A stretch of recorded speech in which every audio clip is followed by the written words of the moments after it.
დაუშავ. თავარია ხომენდობით, რომ ზუსტად ამას წავიკითხავ, რაც აქ წერია. კარგი. მე გუშინ შეგპირდით, რომ ორიოდე სიტყვით ჩვენ უნდა გვესაუბრა სარწმუნოების სიმბოლოს შესახებ. მოგახსოვთ, რომ ამაზე შევთავაზეთ. იმიტომ რომ ეხლა ნათლისღება მოდის და როდესაც ადამიანი მოდის რომ მოინათლოს თვითონ ინათლება ან ნათლია და ვიღაც უნდა მონათლოს. ამ დროს მოსანათლი და ნათლია ამბობენ სარწმუნოების სიმბოლოს. ანუ წამსი ქვია სხვაგვარად. ამ სარწმუნოების სიმბოლოში რომელიც 12 მუხლისაგან შედგება, გადმოცემულია მართლმადიდებლური სწავლება. ამას ეწოდება სხვაგვარად ერთი მარკერი მინდა ნიკია კონსტანტინოპოლის სარწმუნოების სიმბოლო. ნიკია კონსტანტინოპოლის სარწმუნოების სიმბოლო. სხვადასხვა წლევანდელი წელი არის 1700 წლისთავი ნიკიაში ჩატარებული მსოფლიო საეკლესიო კრებიდან. ეს 325 წელს მოხდა ბითინიის ქალაქ ნიკიაში პირველი მსოფლიო საეკლესიო კრება და სწორედ იქ იქნა შემუშავებული ამ წამსის ნაწილი, აი აქამდე და სული წმინდა. აი აქამდე. ეს მეორე ნაწილი უკვე კონსტანტინოპოლში, იმპერიის დედაქალაქში მოხდა შეკრება და იქ იქნა შემუშავებული ეს მეორე ნაწილი. ეხლა მოდი უბრალოდ მივყვეთ ესე და ზოგადად განვიხილოთ. ეს ძალიან ღრმაა და ბევრი რამ დაწერილა ამის შესახებ, მაგრამ უბრალოდ თითოეული მუხლი რას გვეუბნება, მე თქვენ შეგეკითხებით და თქვენ მიხვდებით რაზეა ლაპარაკი. მოდი პირველ მუხლს წავიკითხოთ. წამს ერთი ღმერთი, მამა ყოვლისა მპყრობელი, შემოქმედი ცათა და ქვეყანისა, ხილულთა ყოველთა და არა ხილულთა. აი ეს მუხლი რას გვასწავლის? უბრალოდ შინაარსობრივად რომ ცოტა რაღაცები ვთქვა. ანუ რომ ღმერთი ერთია, კი ბატონო, კიდე რა დავინახეთ აქედან?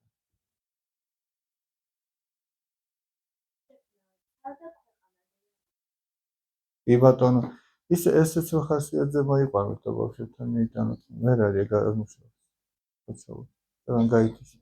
ანუ წამს რომ ღმერთი ერთია და ამ ერთმა ღმერთმა შექმნა ცა და მიწა და ყველაფერი, დედამიწა, ყველაფერი რაც აქ არის. აბა კიდე ვერ ვეხებით, მაგრამ ვიცით რომ არის. აბა ანა, შენ რას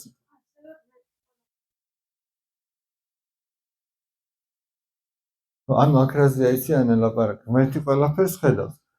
აი ყოვლისა მპყრობელი ნახე რო წერმა ხილულთა ყოველთა და არა ხილულთა იგულისხმება რომ მან შექმნა ისეთი რამე რაც ხილულიც არის და არა ხილულიც. ჩვენი სული ხო უხილავია, მაგრამ ღმერთმა შექმნა. ანგელოზები ხო უხილავია და ღმერთმა შექმნა. ანუ პირველი მუხლით ჩვენ რას ვამბობთ, რომ ღმერთი არის ერთი, რომ ღმერთი არის მამა, ჩვენი მამა, რომ ღმერთი არის ყოვლისა მპყრობელი, ყველაფერს განაგებს, მან შექმნა ცა და ქვეყანა, ყველაფერი, რაც ხილულია და რაც უხილავია. აი პირველი მუხლი ამას ამბობს. ხო არ არის ძნელი? ხო შეიძლება მარტივ თუ რამე გეძნელებათ კიდე უფრო დავშალოთ. მეორე მუხლი და ერთი უფალი იესო ქრისტე, ძეღმრთისა, მხოლოდ შობილი, მამისაგან შობილი უწინარეს ყოველთა საუკუნედ. აი ეგ რა გითხრა ახლა ამ მუხლმა? მეორე მუხლმა რა გითხრა? ვინ გწამსო კიდე? აბა?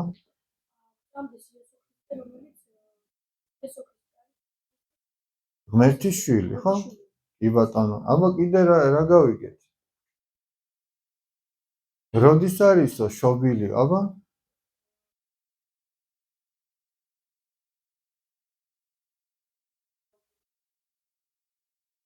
ანუ ყოველთვის არსებობდა. ეხლა ნახეთ როგორ არის. აქ ორი რამე უნდა გავარჩიოთ. ჩვენ ვიცით რომ იესო ქრისტე ბეთლემში დაიბადა. მომართალი ბეთლემში დაიბადა 2025 წლის წინ. მაგრამ აქ წერია რომ მამისაგან შობილი უწინარეს ყოველთა საუკუნედ. ანუ სანამ რაიმე არსებობდა საერთოდ მანამდეა ეს მამისაგან შობილი. მაშინ როგორ გავიგოთ, რომ ბეთლემში 2025 წლის წინ დაიბადა და თან ვამბობთ, რომ ყველაზე ადრე დაიბადა. აბა, თეოდორე, შენ რას ამბობ? ანუ ახლა ნახეთ რაზეა ლაპარაკი. მამა ღმერთი, ძე ღმერთი და სული წმინდა. ყოვლადწმინდა სამება. ხო ის ყოვლადწმინდა სამება. აი ძე ღმერთი თანადროულია მამა ღმერთისა და სული წმინდისა. რომელიმეზე ადრე არის. მაგრამ რაც შეეხება უშუალოდ იესოს შობას, იქ ვამბობთ, რომ ძე ღმერთი უწინარეს ყოველთა საუკუნეთ. მაგრამ იესო ქრისტეს შობას რაც ეხება, ეს უკვე ღმერთი ადამიანად რომ მოვიდა და იესო რომ დაერქვა. ამაზე ლაპარაკი აი ბეთლემში რომ იშვა. ესმით? ადამიანად მოვიდა 2025 წლის წინ. თორემ ძე ღმერთი მარადიულად არსებობდა. ეს კრება რატომ შედგა? ეგვიპტეში იყო ერთ-ერთი მღვდელმსახური არიოზი, რომელიც ამბობდა, რომ ძე ღმერთი არ არის თანამარადიული, ანუ თანადროული მამა ღმერთისა. არამედ ამბობდა, რომ ისიც ერთ-ერთი ქმნილებაა ღმერთის. ესმით? ამიტომაც ამ კრებამ ეს დაადგინა. მე ნახეთ აი კიდევ უფრო კარგად რა გამოკვეთს. მესამე მუხლი. ანუ მეორე მუხლში რა გავიგეთ, რომ ძე ღმერთი იესო ქრისტე არის მამისაგან შობილი უწინარეს ყოველთა საუკუნეთ. ყველაზე ადრე, სანამ რაიმე შეიქმნება. ნათელი ნათლისაგან, ღმერთი ჭეშმარიტი ღვთისაგან ჭეშმარიტის. შობილი და არა ქმნილი. გახსოვთ არიოზზე რა ვთქვით? ეს ქმნილებაო. რა წერია, ეს არის შობილი, ის იშვა მამისაგან. შობილი და არა ქმნილი ერთ არსი მამისა, რომლისაგან ყოველი შეიქმნა. აქ რა გავიგეთ? აბა? აქ გავიგეთ, რომ იესო ქრისტე და ამისა გაუჩენია. მან გააჩინა ყველა. კი ბატონო, ანუ თან კიდე აქ ახლა მთავარი რა არის? აი ამ სარწმუნოების სიმბოლოში მთელი დავა და კამათები რომ მიმდინარეობდა. აი ეს სიტყვა ერთ არსი. აი ნახეთ რა კარგად გაიხაზა. მე წავშლით რა, რაღაცა იქნება. ერთ არსი. მოდი ეს ჩავსვათ. ეს არის აქ ერთ-ერთი უმნიშვნელოვანესი. ერთ არსი რას ნიშნავს? ერთი ბუნების მქონე. ანუ რაც მამა, იგივე ბუნებისაა ძე. ერთ არსი მამისა. ეს ძალიან მნიშვნელოვანი ტერმინია. რომლისაგან ყოველი შეიქმნა, ანუ გავიგეთ, რომ ის არის შობილი და არ არის ქმნილება. ჩვენ შევქმნა ღმერთმა, ადამიანი შექმნა ღმერთმა, ხო მართალია? ადამიანი არ იშვება ღვთისაგან, ადამიანი შექმნა ღმერთმა. და გავიგეთ, რომ არის ჭეშმარიტი ღმერთი, ჭეშმარიტი ღვთისაგან. და გავიგეთ, რომ მისგან შეიქმნა ყველაფერი. შემდეგი მუხლი. ეხლა უკვე ნახეთ, ეხლა უკვე ადამიანურ ამბებზეც არის ლაპარაკი, აი ქრისტეს შობაზე, რომელიც ჩვენთვის, კაცთათვის და ჩვენისა ცხოვრებისათვის გარდა მოხდა ზეცით და ხორცნი შეისხნა სულისაგან წმინდისა და მარიამისაგან ქალწულისა და განკაცდა. აი ეს უკვე თქვენთვის ხო ნაცნობია, რაზეც ლაპარაკობთ. აბა ეხლა რა ვთქვით?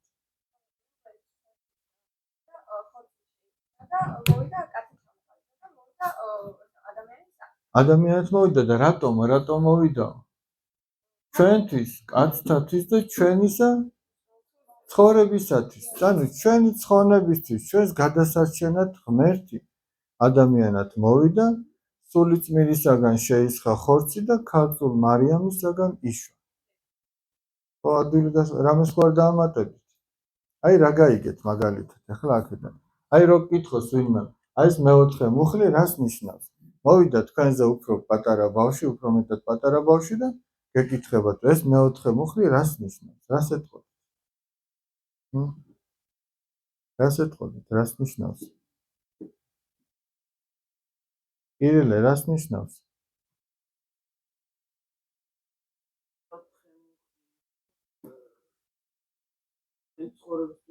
მოვიდა ქრისტე. დიახ.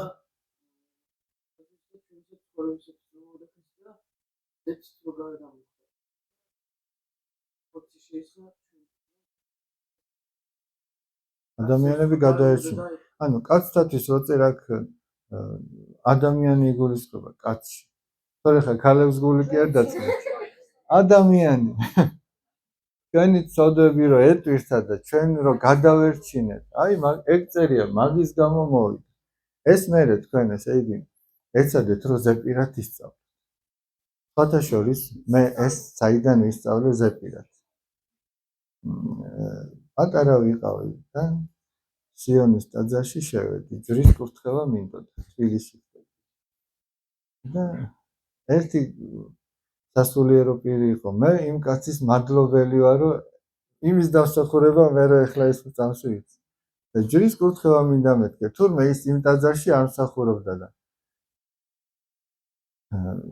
წამსი იციო ლოცვე ვიციო რამე და მე ვთხარი მამაოჩვენო ვიცი მეთქი წამსი იციო და არა მეთქი და აბა მაშინ რადგინაო ჯვრის კურთხევა ხოდა ჯარი ერთი იმიტომ არ მიკურთხა რომ იქ არ ვსახურობდა მაგრამ ერთი იმიტოც რომ მე დამანახა რომ მარტო ჯვრის ტარება კი არ არის საქმე და მე მითხრა რომ მე გვერდზე ტაძარში მსახურობ ჯარის მამის ტაძარი როა და გადმოდიო და ბევრ რაღაცებს გასწავლე მე იქ არ გადავედი მაგრამ მან უკვე ბევრი რამე მასწავლა ამით მე სინდის შეწუხებული ესე იგი წამოვედი და იმ საღამოთვე ვისწავლე ხოდა იმიტომ ამბობ იმ კაცის დამსახურებაა რომ მე ეს ვისწავლე მაშინ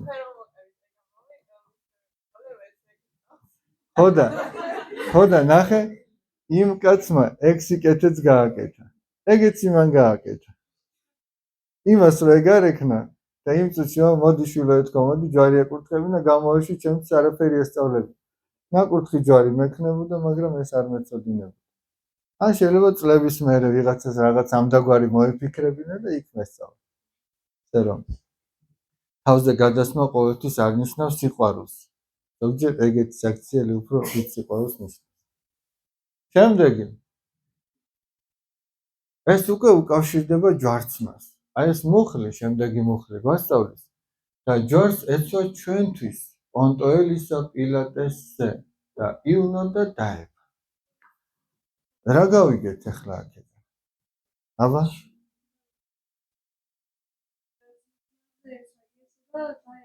დაეფლა და ვის პილატე რა შუაში იყო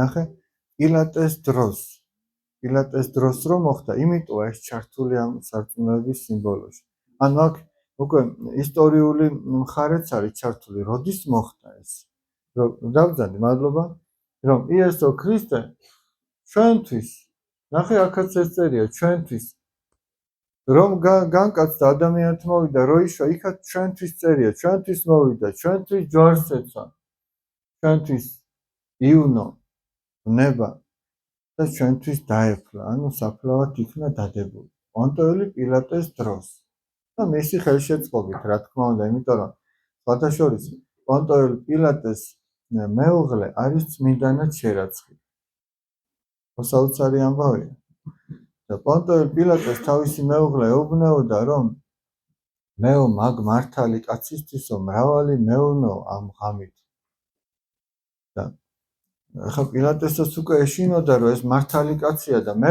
ნახე რა უთხრა ანუ თვითონ დარწმუნებული იყო იესოს უდანაშაულობაში იცოდა რომ უდანაშაულო გინდა თო ბარაბა გინდა თო არა გინდა თო იესო გაგითავისუფლო თო მათ ჰქონდათ ესეთი ჩვეულება ჩვენ ამაზე არაერთხელ ვისაუბრეთ ჩვეულება ჰქონდათ რომ დღესასწაულზე რომაელები ერთ პატიმარს უთავისუფლებდნენ და ეკითხება რომ ხო არ გინდათ იესო გაგითავისუფლოთ მაგრამ მათ მოითხოვეს ბარაბა იმიტომ რომ ქრისტე არ გაეთავისუფლებინა თორე ბარაბა კი არ უყვარდათ ბარაბაც ეჯავრებოდათ მაგრამ ისიც კაცის კლისთვის იყო ჩავარდნილი ოღონდაც ქრისტე არ გაეთავისუფლებინა მისი შურდათ კი ბატონო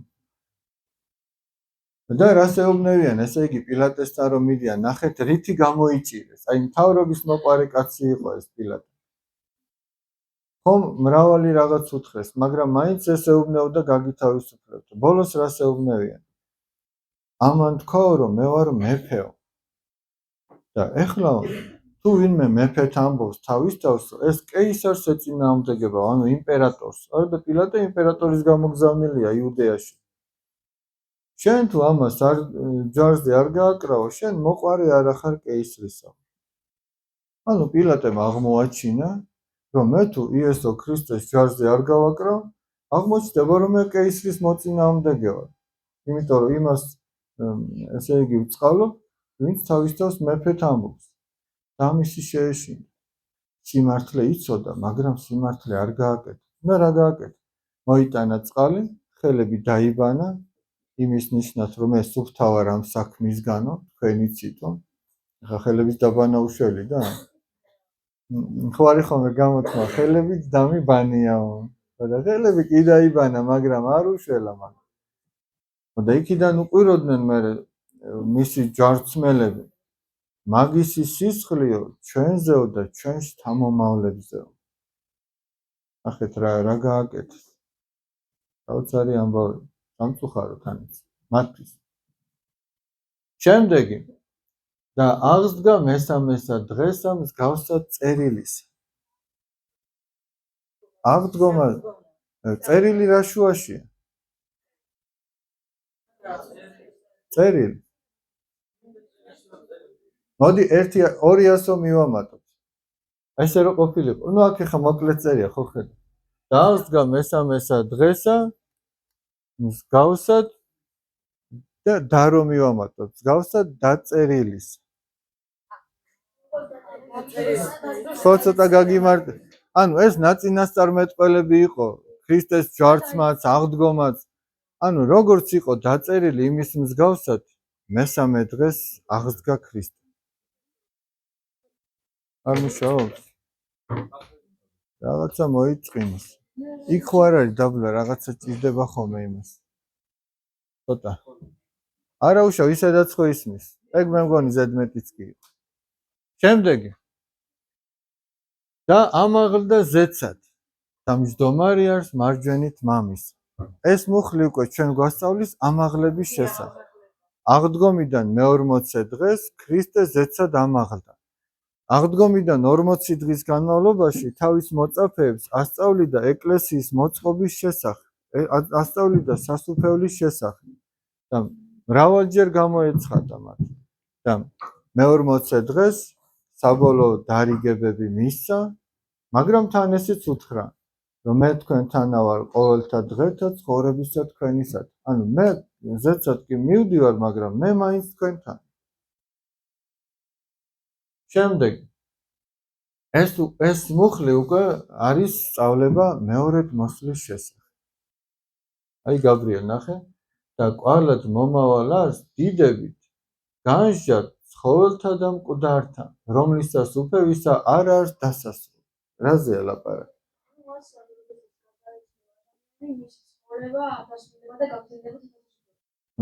ეგ ცოტა ქვემოთ არის, ნახე, მოვლი აღდგომა სამკვდრეთი და ცხოვრება სამი საუკუნესასა.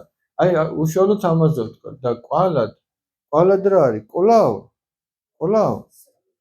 და კვლავ მომავალ არს, ანუ კვლავ მოვა დიდებით რატოა ნათქვა, იცი? თავის ანგელოზებთან ერთად თავისი დიდებით მოვა და თავისი დიდების ტახტზე დაბრძანდება მეორედ მოსვლა. პირველი მოსვლა როგორ იყო? გამოქვაბულში დაიბადა. ჩვენს გადასარჩენად. მეორედ როდესაც მოვა, მან ყველაფერი გვასწავლა, თავისი საქმით, თავისი სიტყვით, ვინც დაუჯერებს, ვინც მას გაყვება, ის გადარჩება. და მეორეჯერ რომ მოვა უკვე განსასჯელად. აბა ვინ როგორ გადაიჩინა? როგორ? ანუ ყველა წარდგება საშინელი სამსჯავროს წინაშე. ნახეთ? თეოდორე რაღაც ამბობდი? თუ სხვა არა. და კვალად მომავალ არის დიდებით განსჯათ ცხოველთა და მკვდართა. რას ნიშნავს? ცხოველი ძველ ქართულად ცოცხალს ნიშნავს. ანუ ერთი გაგებით ნახე რაზეა ლაპარაკი. აქ მარტო ერთი გაგება არ არის. იმ დროს, როდესაც ქრისტე დაბრუნდება მეორედ, იქნება ვიღაცას ცოცხალი დახდება ამას, ვიღაც უკვე გარდაცვლილი. გესმით, ანუ ცხოველთა და მკვდართა, ანუ ცოცხალთა და გარდაცვლილთა. ცოცხალთან, ესე გარდაცვლილთან სულები აღსდგება, სხეულები აღსდგება, სხეული აღსდგება მკვდრეთით და ექნება ადამიანს სულიერი სხეული. და ვინც მაშინ ცოცხალი იქნება, მათი სხეულით შეიცვლება მყისიერად, როგორც მოციქული პავლე ამბობს და მათი სხეული და მკვდრეთით ამოდგარი ადამიანის სხეული ერთნაირი იქნება და ყველა ღვთის წინაშე წარდგება. ეს ერთი გაგება. მეორე გაგება რა არის? ცოცხალთა და მკვდართაში რა არის მეორე გაგება? ვიღაცა სულიერად იქნება ცოცხალი, ვიღაც სულიერად იქნება მკვდარი.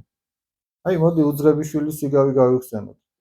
ხო, მკვდარი იყო და გაცოცხლდა ის. ანუ მკვდარი იყო, როცა არ ნანობდა და ცოდებს ჩადიოდა და როდესაც შეინანა და დადგა სიწმინდის გზაზე, გაცოცხლდა. ხო მართალია? ანუ ვინც ცოდვაში იქნება ჩაფლული და არ ნანობს და ვინც ცდილობს, რომ სიწმინდით იცხოვროს, ერთში იგულისხმება, რომ ის მკვდარია სულიერად, მეორე ცოცხალია სულიერად. ანუ მათ განსასჯელად მეორე გაგება ესაა.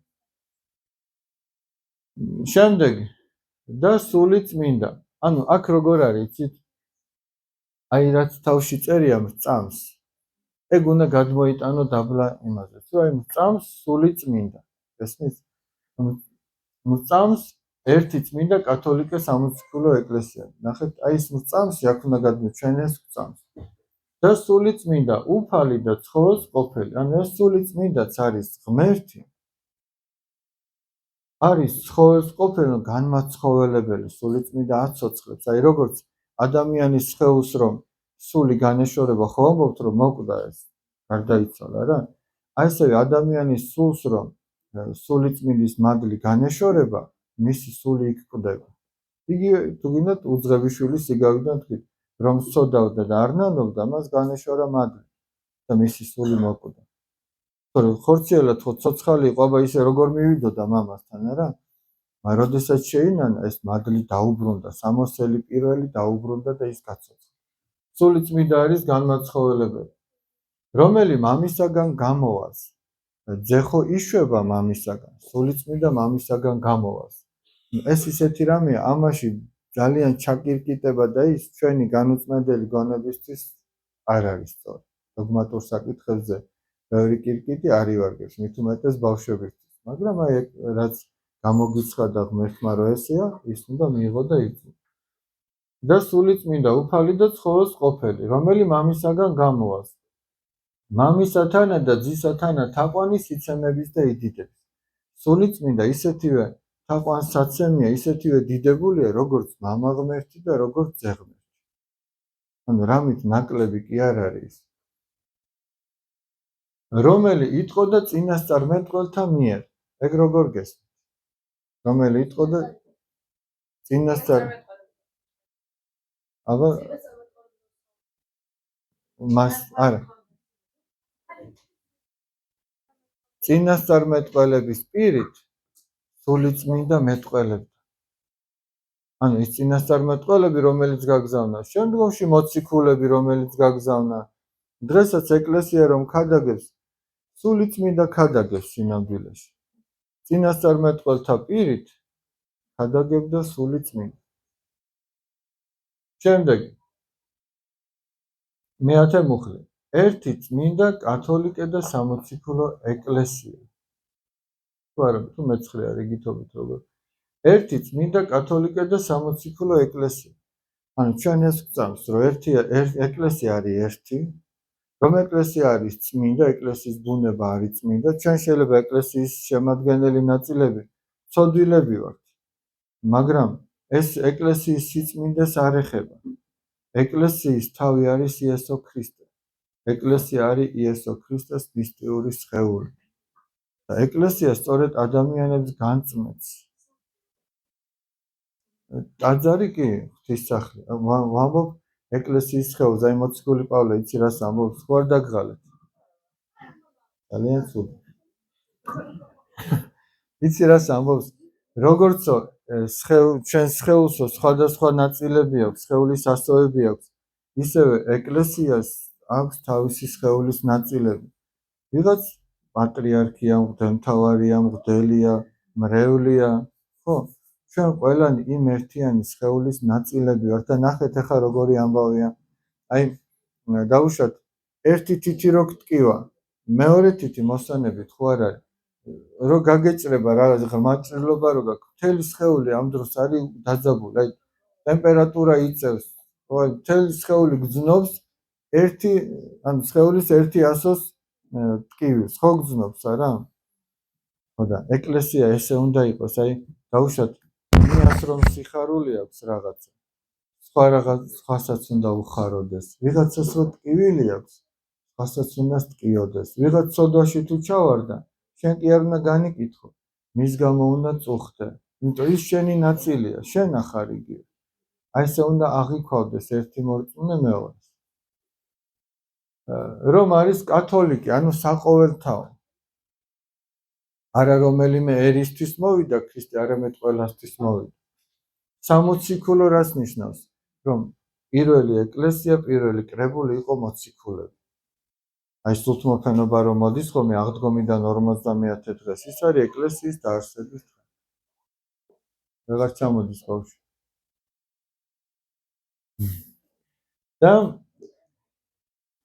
აღვიარებ ერთსა ნათლისღებასა მოსატევებელად ცოდვათა.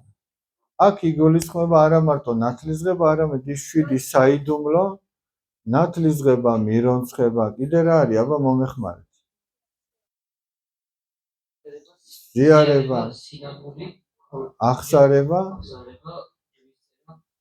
ჯვრის წერა, ანუ ქორწინების საიდუმლო, კიდევ ზეთის კურთხევა და მღვდლობა. აი 7 საიდუმლო. აი 7 საიდუმლო ადამიანებს ღმერთმა მისცა სულის განსაცმედელად და გადასარჩენად. აი ეგ არის ნათქვამი. აღვიარებ ერთსა ნათლისღებასა მოსატევებელად ცოდვათ. და რაც გაბრიელმა თქვა. მოველი აღდგომასა მკვდრეთით. ანუ ჩვენ ყველანი მოველით რომ ჩვენი გარდაცვლილებით და ჩვენც როდესაც თავის დროზე გარდავიცვლებით, საბოლოო ჯამში ჩვენ მკვდრეთით აღდგებით. და მოველით აღდგომასა მკვდრეთით და ცხოვრებასა მერმის სამის საუკუნესასა და მკვდრეთით აღდგებით და იქნება მარადიული სიცოცხლე. ოღონდ ეხლა თქვენ დაფიქრდით. მარადიული სიცოცხლე, როცა ადამიანი უნდა იტანჯოს, ეგ სასიხარულოა? მარადიული სიცოცხლე, როცა სიხარული უნდა ჰქონდეს, ეგ სასიხარულოა?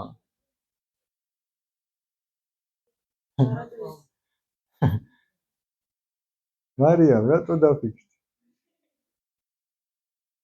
დაფიქრდაო, იმაზე რომ ანეკდოტი რომ დაფიქრდაო. ეგ არ არის დასაფიქრებელი. მარადიული სიცოცხლე, სიხარულით სავსე. არ არის დასაფიქრებელი. არამედ ეგ არის მოსანდომებელი, ადამიანმა უნდა მოინდომოს. და ჩვენ ვდგევართ ამ მარადიული სიხარულისა და მარადიული მწუხარების არჩევანის ზღვარზე. თითოეული ჩვენთაგანი, ჩვენ ვირჩევთ. და უფალი ჩვენს არჩევას პატივისცემს და ჩვენ გვეხმარებით. რა უკირებს?